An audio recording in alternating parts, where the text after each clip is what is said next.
Tapi mungkin ada sesuatu yang baru pada proses penerimaan mahasiswa baru ITB program sarjana di tahun 2024. Apa itu? Next please. Nah, ini yang baru. Ini adalah sesuatu yang baru, ketentuan baru di proses penerimaan mahasiswa program sarjana ITB. Yang pertama adalah konsep penerimaan mahasiswa program sarjana ITB. Jadi seperti yang Bapak Ibu tadi sudah dengar, tadi sudah saya sampaikan, penerimaan mahasiswa program sarjana ITB itu dilaksanakannya di level fakultas dengan memperhatikan keserumpunan ilmu di masing-masing fakultas. Jadi seperti yang tadi sudah saya sampaikan, fakultas itu ada yang dibagi 2, ada yang dibagi 3 gitu ya. Ada juga yang tidak dibagi sesuai keserumpunan ilmu di program studi yang ada di fakultas tersebut karena kekhasan dari masing-masing program studi. Jadi nanti pilihan calon mahasiswa di sistem seleksi itu sudah mencantumkan keserumpunan bidang keilmuan di fakultas yang dituju. Contoh, bila ingin masuk tadi ya, kita ambil contohnya FMIPA ya. Tadi sempat ya, FMIPA, maka mahasiswa tidak akan memilih FMIPA saja, tapi langsung memilih FMIPA Matematika, sudah dicantumkan di laman pendaftaran, dan FMIPA IPA. Atau misalnya yang tertarik ke Sekolah Teknik Elektro dan Informatika ya, sudah tercantum di sana STay K atau STay R, STay Komputasi atau STay Rekayasa. Demikian juga di SITH, Sekolah Ilmu dan Teknologi Hayati, itu sudah dicantumkan apakah SITH Science ya, yang isinya biologi dan mikrobiologi, atau yang rekayasa, SITH Rekayasa R, STay R ya, yang isinya rekayasa rekayasa hayati, rekayasa pertanian, rekayasa kehutanan, dan teknologi pasca panen ya. Kira-kira demikian. Jadi pilihan itu sudah spesifik sesuai dengan keserumpunan ilmu yang ada di fakultas tersebut. Walaupun memang ada fakultas yang tidak dibagi. Contohnya ada sekolah farmasi. Sekolah farmasi hanya memiliki 2 program studi dan kedua program studi ini sangat serumpun. Jadi tidak perlu dibagi keserumpunan lagi. Atau Fakultas Teknik Mesin dan Dirgantara, ini juga 3 program studi dan sangat serumpun. Jadi tidak perlu dibagi keserumpunan ilmu lagi, cukup 1 saja gitu ya. Kira-kira demikian. Nah yang kedua, dulu ITB membagi keserumpunan fakultas sesuai masing-masing lokasi program studi yang ada di fakultas tersebut. Nah mulai tahun ini ITB tidak lagi membagi lokasi fakultas yang ada di Jatinangor dan di Ganesha. Untuk fakultas-fakultas yang program studinya ada di kampus Ganesha dan kampus Jatinangor, ini sudah langsung digabungkan saja. Jadi yang diambil adalah keserumpunannya saja. Lokasi kampus sudah tidak menjadi pertimbangan pembagian pilihan fakultas sekolah. Sebagai contoh, saya akan ambil Sekolah Teknik Elektro dan Informatika Komputasi, ini memiliki program di kampus Ganesha dan di kampus Jatinangor. Ini tidak dibagi. Jadi nanti mahasiswa atau calon mahasiswa memilih langsung ke STay K, penjurusan ke program yang ada di Jatinangor atau di Ganesha, atau tepatnya program studi, baru akan dilaksanakan setelah 1 tahun perkuliahan. Demikian ya. Nah, yang terakhir adalah ada perubahan pengelompokan keserumpunan ilmu untuk 2 fakultas di ITB. Yaitu untuk Fakultas Teknologi Industri, kalau dulu dibagi berdasarkan lokasi kampus. Jadi ada FTI yang ada di Ganesha, FTI yang ada di Jatinangor, dan FTI yang ada di Cirebon. Nah, khusus untuk FTI ini pada mulai tahun 2023 ini, atau tepatnya penerimaan mahasiswa baru 2024 dan seterusnya, pembagian lokasi tersebut terutama untuk yang di Jatinangor dan di Ganesha sudah tidak dilaksanakan lagi. Pembagian akan dilakukan berdasarkan keserumpunan ilmu. Hal yang sama juga berlaku untuk Fakultas Teknik Sipil dan Lingkungan atau FTSL, yang tadinya ada Fakultas FTSL Ganesha dan FTSL Jatinangor, ini sudah tidak dipisahkan berdasarkan lokasinya lagi, tapi sudah dipisahkan berdasarkan keserumpunan ilmu dari program studi yang ada di fakultas tersebut. Bagaimana? Nanti kita lihat ya. Coba kita cek di slide berikutnya, silakan. Nah, ini. Jadi dalam Fakultas Teknologi Industri ini terdapat, atau dalam FTSL dulu ya, kita ambil FTSL dulu lah, lebih gampang. Di Fakultas Teknik Sipil dan Lingkungan terdapat 5 program studi, yaitu teknik sipil, teknik lingkungan, teknik lautan, rekayasa infrastruktur lingkungan, dan teknik pengelolaan sumber daya air. Jadi ada 5 program studi. 3 diantaranya berada di kampus Ganesha, yaitu teknik sipil, teknik lingkungan, dan teknik lautan.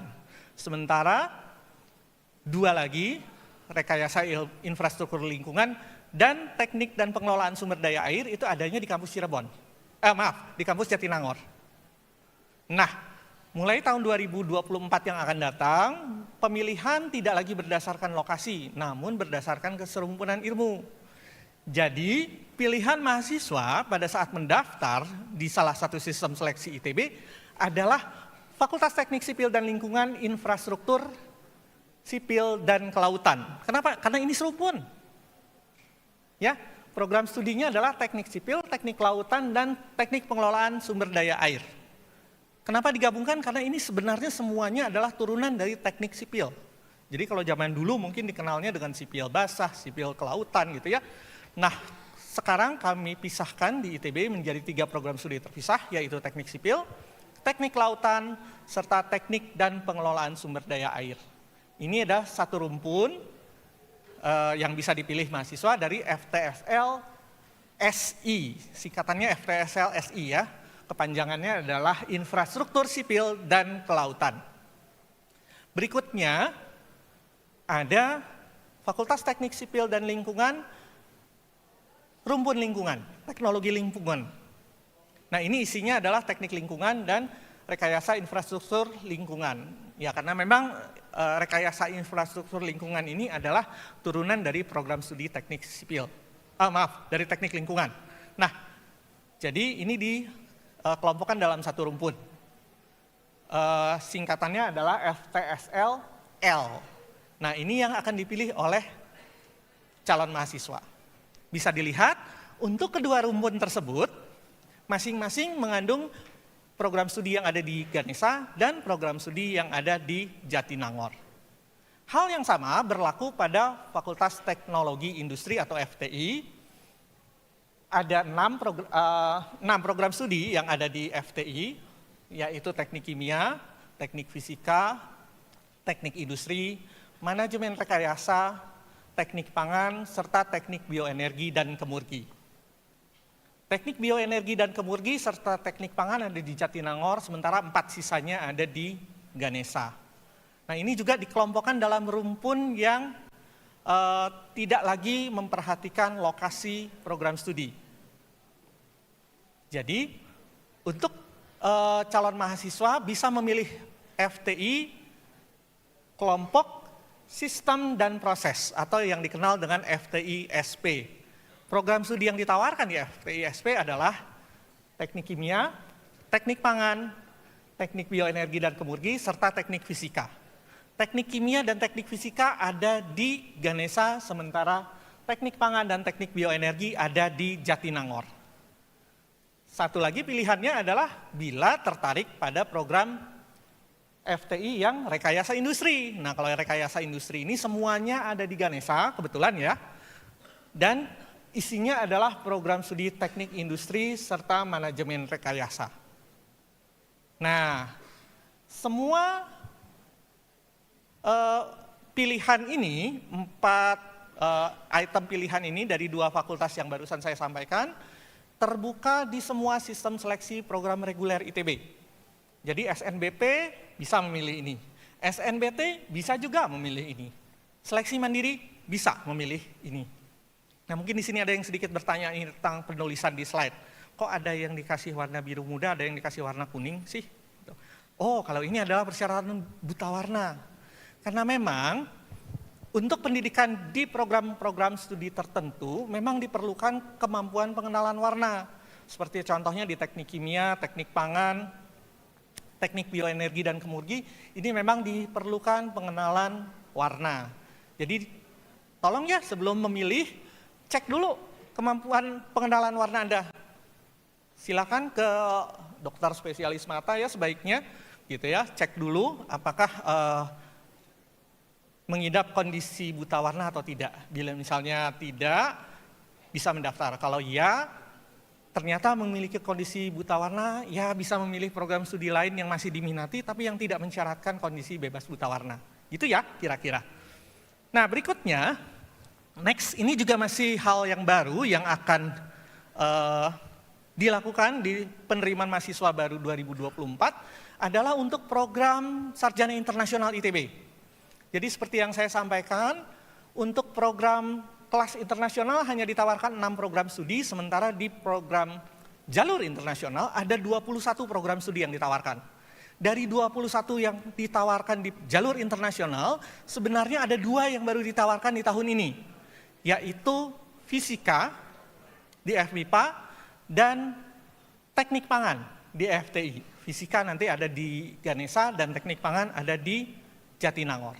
Ini adalah program internasional baru yang ditawarkan di ITB. Bentuknya di jalur internasional, jadi nanti kuliahnya di kelas reguler, berbahasa Inggris atau berbahasa Indonesia, dan tetap harus mengikuti program pertukaran mahasiswa atau student exchange ke mitra ITB di luar negeri. Begitu ya.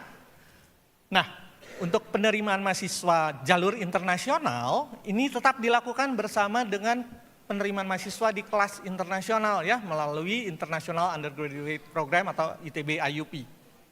Nah, untuk ikut ITB IUP ini apakah boleh saya memilih satu pilihan di kelas internasional, satu pilihan lain di jalur internasional? Jawabannya boleh. Berapa pilihan yang boleh saya ambil? 4. Cukup banyak ya pilihannya. Karena nanti mendaftarnya berbeda dengan yang reguler tadi, mendaftarnya langsung ke program studi. Jadi bisa jadi pilihan 1-nya kelas, pilihan 2-nya jalur, pilihan 3-nya jalur, pilihan 4-nya kelas lagi, bisa. Boleh ya. Atau pilihannya semuanya jalur, 4-4-nya, boleh. Atau pilihannya semuanya kelas, 4-4-nya, silakan. Tidak dibatasi ya. Nah itu ada yang baru dari penerimaan mahasiswa program pasca sarjana di ITB di tahun 2024. Berikutnya di program pasca sarjana pun kita punya sesuatu yang baru nih. Next. Please. Oh belum? Oh ini tentang, satu terlewat nih saya. Tadi sebenarnya saya sudah menyampaikan ya bahwa ada 3 program studi baru yang dibuka di kampus Cirebon. Ya, kampus Cirebon ini sudah memiliki beberapa program studi, cukup banyak. Jadi sebelum ini kampus Cirebon sudah memiliki beberapa program studi.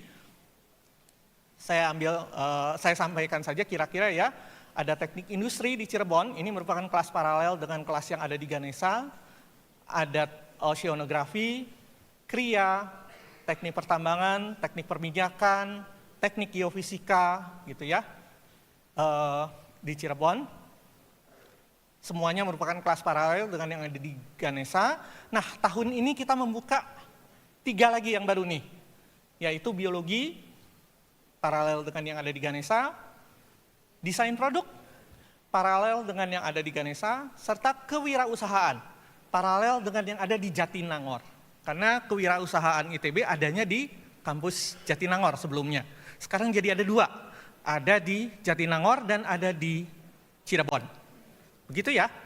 Untuk penerimaan mahasiswa barunya, nah ini karena dia program studi yang baru gitu ya, tidak ditawarkan di SNBP dan SNBT.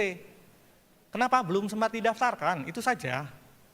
Namun akan ditawarkan melalui seleksi mandiri ITB. Berapa kapasitasnya? Nanti ada ya, bisa dilihat di admission.itb.ac.id akan kami sampaikan kuotanya, penerimaannya masing-masing berapa ya. Tapi Ya, mohon menunggu ya, kami masih menunggu informasi lebih lanjut dari kementerian terkait pelaksanaan sistem seleksi yang nasional. Jadi belum bisa saya spill ya, belum saya bisa sampaikan saat ini karena memang masih menunggu keputusan. Nah, baik. Kenapa ITB membuka program studi di Cirebon?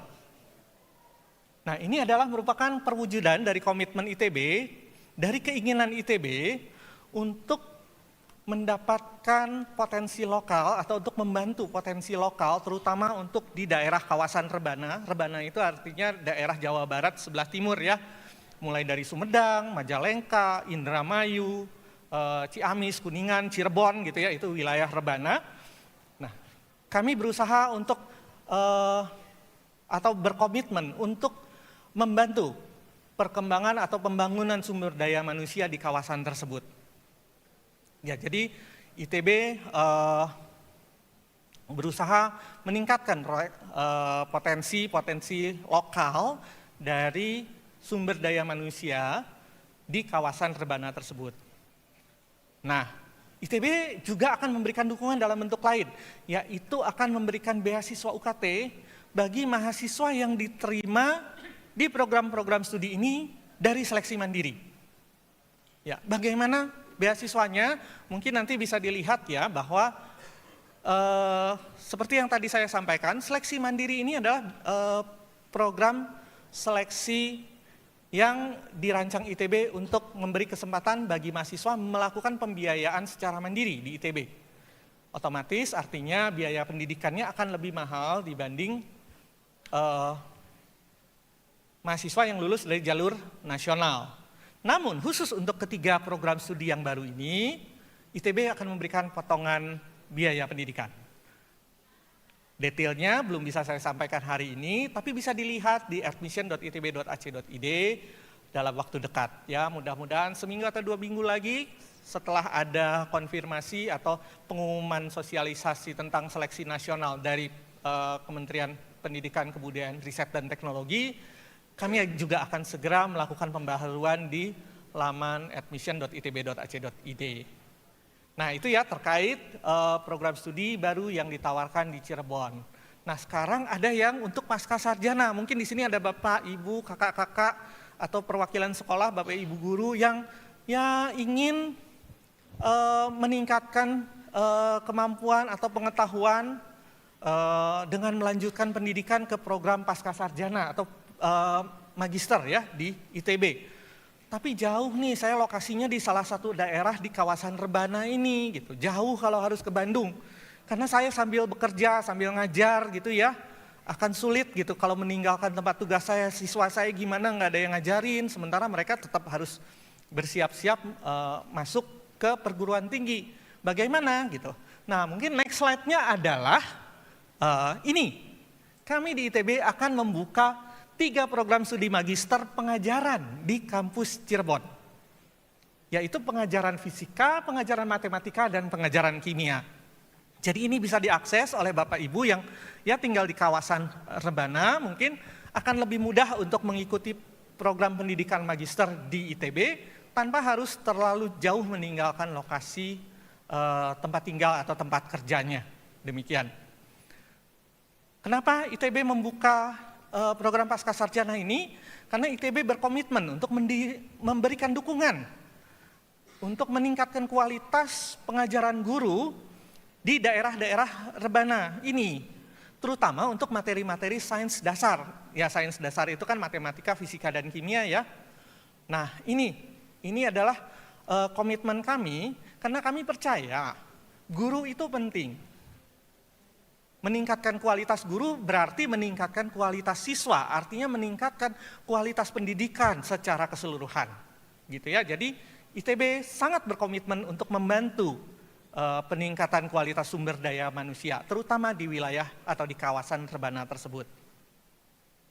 Nah, pelaksanaannya mungkin berbeda nih dengan kampus yang tadi sudah saya sebutkan. Kalau di awal tadi saya sudah sebutkan, di ITB ada kampusnya yang di Cirebon adalah di area atau di Kecamatan Arjawinangun di Kabupaten Cirebon.